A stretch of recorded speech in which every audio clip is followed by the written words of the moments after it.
Missing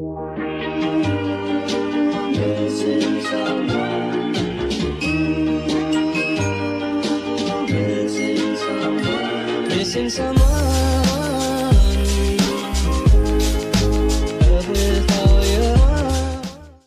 Hai everyone, balik lagi sama aku Indri. Dan di video kali ini aku bakal ceritain tentang awal mula aku jadi pramugari. Pada penasaran kan? Ayo kita langsung aja cerita nih di sini. Pada saat aku join di tahun 2015, sebenarnya itu bukan pertama kalinya aku daftar jadi pramugari. Jadi aku tuh sempat daftar di tahun 2014. Nah, di 2014 itu sebenarnya bisa dibilang itu aku beruntung gak beruntung tuh, karena sebenarnya pada saat itu aku statusnya masih sedang berkuliah gitu. Aku kuliah dan di situ aku mungkin karena mikir nih kuliah capek, nugas segala macam, akhirnya aku memutuskan untuk buka-buka di Google yang lowongan pekerjaan dan nemu pendaftaran pramugari. Di situ aku coba cek dan aku apply. Nah, setelah aku apply, aku ngikutin berbagai macam prosesi, tahap-tahap tesnya tuh seperti apa, sampai akhirnya aku fail di tahap pantuhir di 2014. Can you guys imagine? Nah, setelah aku fail di tahap itu, akhirnya aku nunggu kurang lebih 9 bulanan lagi baru aku daftar di tahun 2015 awal. Nah guys, jadi cerita yang gak bisa aku lupain adalah pada saat pertama kali aku tes mugari itu adalah 2014. Aku daftar dengan keadaan yang seada-adanya gitu. Dalam artian nih, aku pakai baju pun bukan aku bilang gak sesuai sama yang ditentuin sama maskapai, persyaratannya harus gini. Tapi pada saat aku datang di tempat tes itu, aku langsung minder duluan. Karena yang pertama, look aku sama look teman-teman peserta tes lainnya itu kayak jomplang banget gitu guys. Mereka tuh kayak udah bener-bener well prepared, dan aku wow gitu loh, kayak ngerasa kumal sendiri gitu loh, karena mereka tuh pada cantik-cantik banget, pada jago banget makeupnya, pada bikin croissant, French twist kayak mugari-mugari pada umumnya. Dan itu tuh aku merasa aku cuman kayak kuncir satu doang, dan itu literally aku kayak ngerasa down banget gitu loh guys. Nah, setelah itu aku ikutin tuh tahapan prosesnya. Satu pengalaman yang gak bisa aku lupain nih, pada saat menunggu giliran, di sampingku itu ada 2 orang peserta lainnya. Mereka sempat ngobrol satu sama lain membahas tentang penerbangan, yang dimana aku tuh datang di sana memang benar-benar tentang dunia penerbangan yang aku tahu itu adalah nol. Aku nggak tahu sama sekali tentang dunia penerbangan, teman-teman. Nah, di situ mereka sempat nanya-nanya ke aku juga, Mbak, tinggalnya di mana? Mbak, udah berapa kali tes pramugari? Ya aku jawab seadanya, saya tinggal di sini. Dan ini pertama kalinya saya daftar pramugari. Jawab aku ke mbak yang nanya ini gitu. Akhirnya udah nih, kelihatannya ya, kalau aku lihat mereka tuh kayak cantik banget, kayak orang-orang yang pasti bakal fix lolos gitu. Akhirnya udah giliran aku dipanggil untuk masuk walk-in interview. Jadi itu tes berat badan, tes tinggi badan. Setelah itu ternyata aku keluar, mbaknya tuh langsung gini. Bukan dia nanya, Mbak, semoga lulus, gimana Mbak? Kayak gitu, bukan. Tapi tahu mbaknya ngomong apa ke aku? Dia ngomong sama temennya, paling gak lolos. Gimana Mbak? Gak lolos ya? Kayak, aku kayak itu aku bener-bener langsung kayak, ya ampun, gini banget sih nih orang gitu loh. Cantik banget, tapi bener-bener tutur katanya tuh bisa menyakiti hati. Cielah, enggak sih, gak sakit hati amat sih aku sih. Cuman ya gitulah, mikir kok bisa ya ada orang yang kita notabene-nya belum pernah kenal satu sama lain langsung ngomong kayak gitu, Mbak gak lolos ya? Gitu, katanya gitu kan. Akhirnya aku jawab, alhamdulillah saya lolos Mbak. Mbaknya kaget, mungkin karena ngelihat penampilan aku dari atas sampai bawah, mungkin nggak ada terlihat mugari-mugarinya gitu loh pada saat aku datang tes.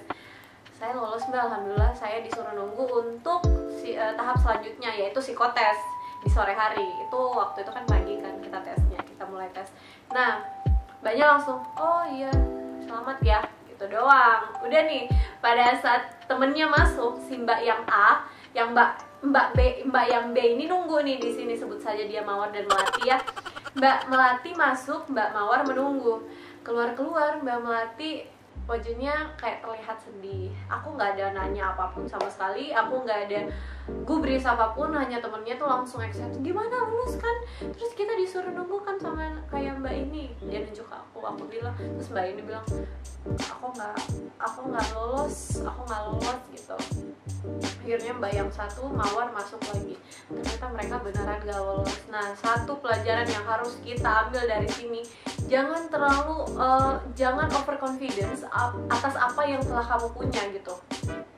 Hargai orang, jangan terlalu ngerasa pede sampai-sampai mungkin ya kita bisa melontarkan kata-kata yang bisa menyakiti hati seseorang yang bahkan kita tidak kenal sebelumnya gitu.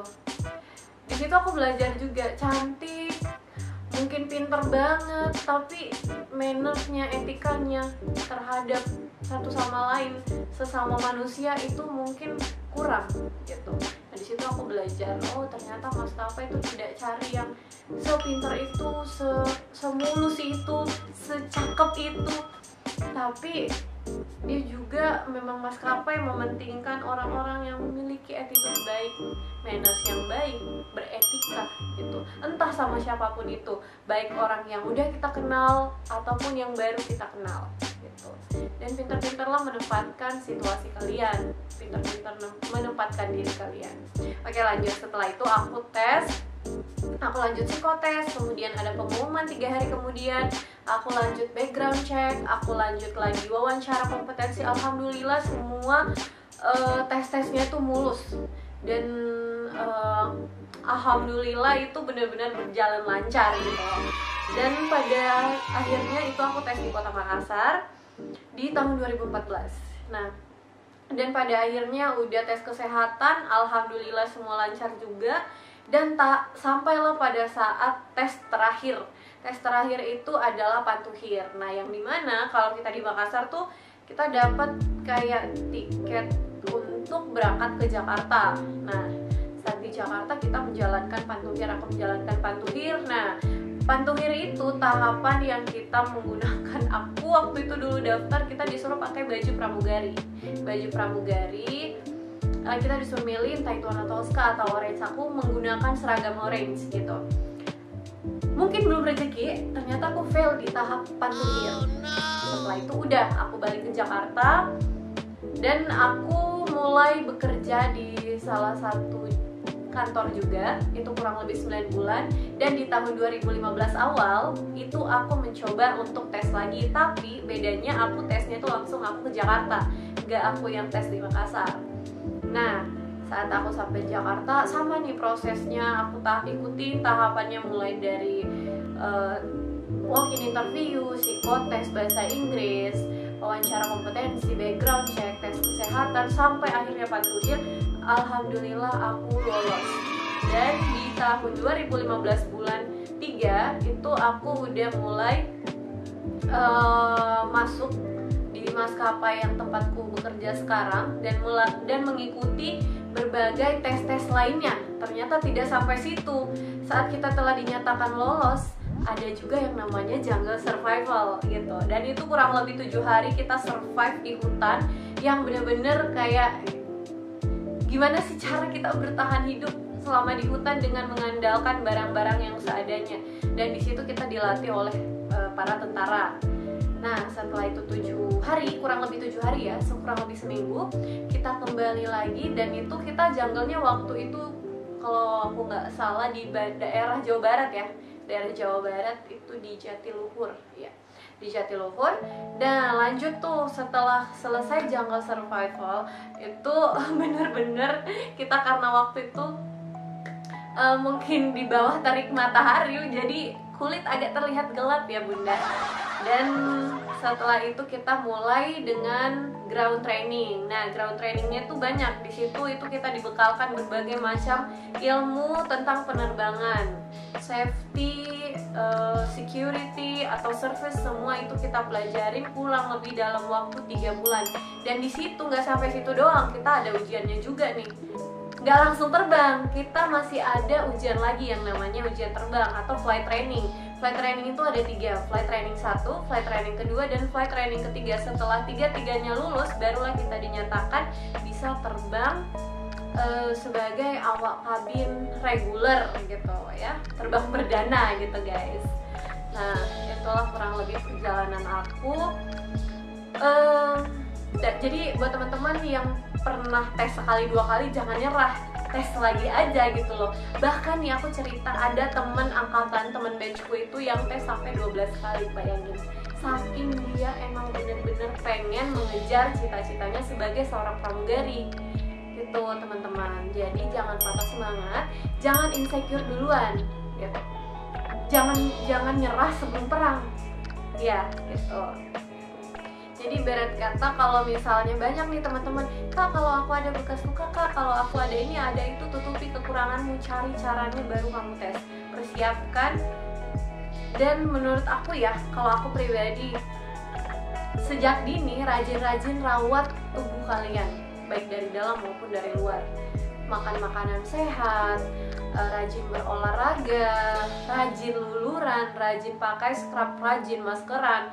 Nah itu tuh kan butuh waktu yang dimana memang nggak ada proses yang instan gitu. Dan aku juga waktu itu emang dari dulu mulainya tidak langsung aku pas tes baru aku rajin scruban. Itu aku udah rajin merawat diri sejak aku lulus SMP. Itu masuk SMA udah mulai tuh rajin perawatan. Nah setelah itu barulah kamu tes. Kalau misalnya kamu tes masih ngerasa ada yang kurang dari diri kamu, kamu coba tutupin. Misalnya kamu ada bekas luka tapi tidak terlalu kelihatan, alangkah baiknya kamu cari ada concealer atau enggak foundation. Coba disamarkan menggunakan concealer atau foundation tersebut gitu. Tapi ya kalau bisa bener-bener samarnya tuh kayak natural gitu loh guys. Jadi nggak terlalu kelihatan.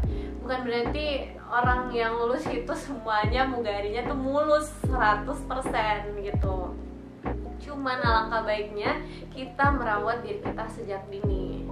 Kurang lebih itu sih perjalanan aku dari awal aku terbang. Dan itu juga tadi salah satu pengalaman yang gak bisa aku lupakan. Intinya jangan terlalu meremehkan orang dan jangan overconfidence atas apa yang kamu punya ya. Jangan terlalu pede, jangan terlalu pokoknya pintar-pintar aja, gak usah terlalu show off untuk apa yang kamu punya gitu. Just be yourself, oke?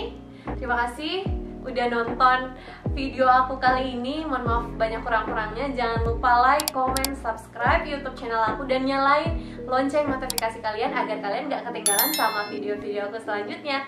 See you, goodbye everyone.